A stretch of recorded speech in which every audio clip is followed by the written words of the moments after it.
आप सभी को मेरा प्यार भरा नमस्कार। आज जो टॉपिक मैं शुरू करने जा रहा हूँ वो 12th बायोलॉजी का चैप्टर है, sexual reproduction in flowering plants, पुष्पीय पादपों में लैंगिक जनन।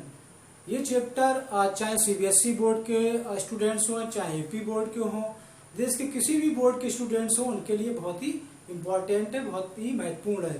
साथियों, जैसा कि हम जानते हैं कि इस पृथ्वी पर सभी जीवधारियों का अस्तित्व बना हुआ है। वो क्यों बना हुआ है? क्योंकि ड्यू टू रिप्रोडक्शन हर जीवधारी किसी न किसी रूप में रिप्रोडक्शन कर रहा है और आप स्प्रिंग्स जनरेट कर रहा है, जिसकी वजह से उसका अस्तित्व इस पृथ्वी पर बना हुआ है। तो कहने का आशय ये है कि एक बहुत ही इसेंशियल प्रोसेस है, चाहे एनिमल्स हो या प्लांट्स हो। अब प्लांट्स में हम बात कर रहे हैं यहाँ पे फ्लावरिंग प्लांट्स, यानी कि जिसमें पुष्प लगते हैं, यानी कि एंजियोस्पर्मिक प्लांट्स की बात यहाँ पे की जा रही है। तो सबसे पहले हम नजर डालते हैं एक जो पुष्प होता है, फ्लावर की स्ट्रक्चर में क्या क्या होता है, उसके कौन कौन से पार्ट्स होते हैं।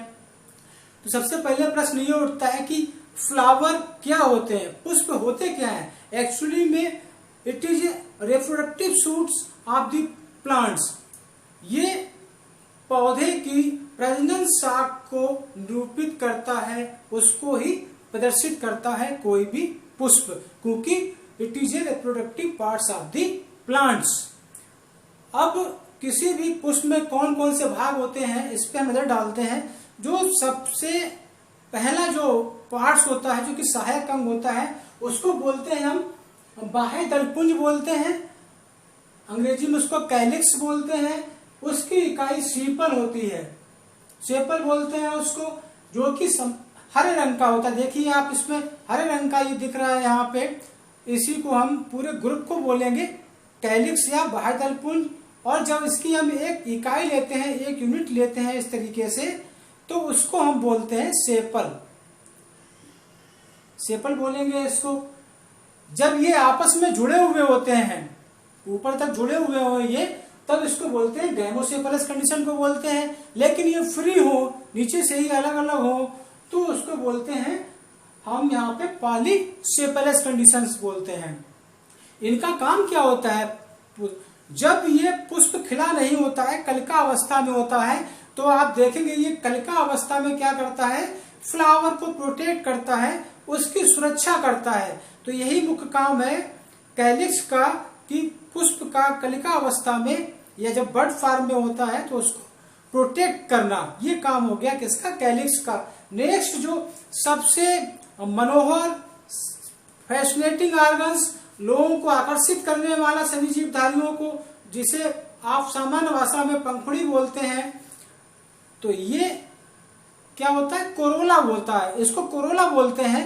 लेकिन जब इसकी आप एक इकाई लेते हैं, एक यूनिट लेते हैं, तो इसको बोलते हैं हम यहाँ पर दल बोलते हैं, यहाँ पे पीटल बोलते हैं इसको। तो group of petals called Corolla बोलते हैं। जितना इसका नंबर होता है उसको डिनोट कर देते हैं, फैमिली में लिख देते हैं। अगर ये आपस में जुड़े हुए हैं तो उसको बोलेंगे गोएमोपेटलस बोलेंगे। अगर ये अलग अलग हैं तो इनको बोलेंगे पॉलीपेटलस।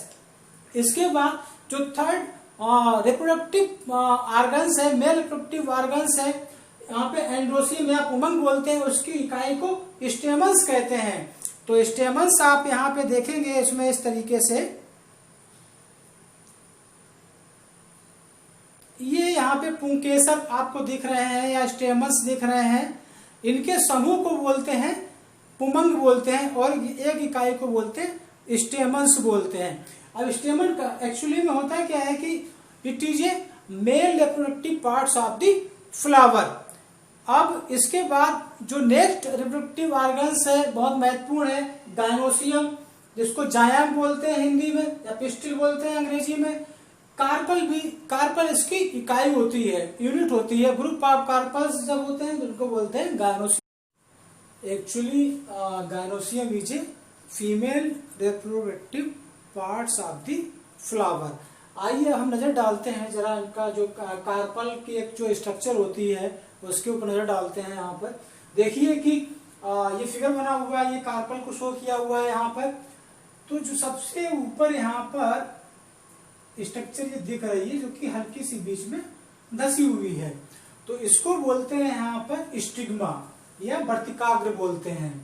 यहीं पर पॉलन ग्रेन्स पॉलिनेशन के द्वारा आते हैं और स्टाइल से होते हुए अंदर यहाँ पर पहुंचते हैं, ओवरी वाले पार्ट में और फर्टिलाइजेशन की प्रोसेस संपन्न करते हैं एम्ब्रियो सैक के अंदर पहुंचकर।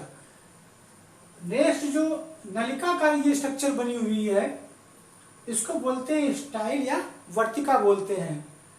उसके ठीक पीछे देखेंगे आप राउंडेड जो ओवल शेप्ड स्ट्रक्चर यहाँ पर है, अंडाकार स्ट्रक्चर बनी हुई है, उसको बोलते हैं ओवरी या अंडाशय बोलते हैं। इसी ओवरी के अंदर छोटी छोटी दाने ऐसी संरचनाएं आपको दिखेंगी, उनको बोलते हैं ओव्यूल्स। तो आफ्टर फर्टिलाइजेशन क्या होता है कि आपके ये ओव्यूल्स बदल जाते हैं सीड्स में, बीज में बदल जाते हैं, और ओवरी क्या होता है ये फ्रूट में चेंज हो जाती है। इसीलिए फ्रूट को डिफाइन भी करते हैं ripe and modified ovary is called fruit. तो ये जानकारी हो गई है फ्लावर के पार्ट्स के बारे में। नेक्स्ट टॉपिक में आपसे फिर मुलाकात होगी, तब तक के लिए सभी को जय हिंद।